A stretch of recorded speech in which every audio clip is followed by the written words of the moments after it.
My name is Gretchen Rubin, and this is The Happiness Project. The resolution for this week is to cultivate a shrine. Now, I'm a person who's not particularly engaged with possessions. I'm a very severe underbuyer. I don't have collections.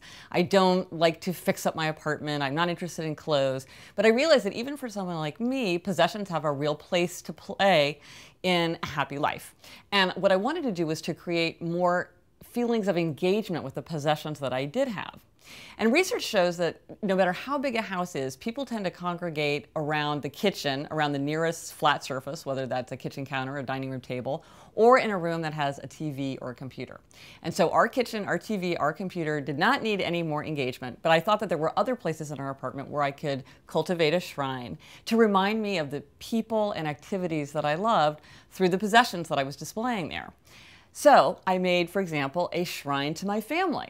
And I already had a lot of family photos around, but I really looked at the photos, I arranged them more nicely. I had a lot of good photographs that I hadn't bothered to frame for like 2 or 3 years, so I bothered to get them framed. I arranged them better, I shined some of the frames that had gotten tarnished. And also, every year we send out an annual Valentine's cards that has pictures of my daughters. And I thought, I should make a gallery of all these cards that we've had through the years so we can really enjoy them. And so I dug out all the copies of the cards and I framed them in Valentine's themed frames. And so every February I'm going to get them out and so we can enjoy them and really see all my daughters through the years. And it's very satisfying. It makes me very happy to think about this little family gallery that I've included in the shrine to my family. I have other shrines. I have a shrine to work in my office. I have a shrine to fun and games, which is right behind me. I have a shrine to children's literature, which is something that I love. A kind of shrine that I don't have, but that's very common and I see other people have, is a shrine to tools.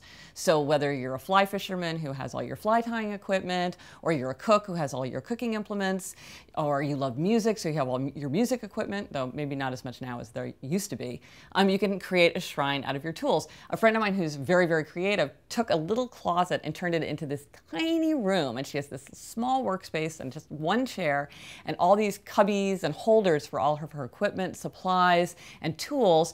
And you go in there and you just feel overwhelmed with the urge to be creative. I'm like, hand me a glue gun, I'm ready. Because the shrine to tools really puts you in mind of the activities that you love. And so the resolution for this week is to cultivate a shrine.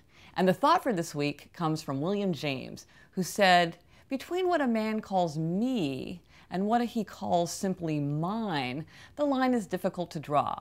We feel and act towards some possessions that are ours, very much the way we feel and act about ourselves.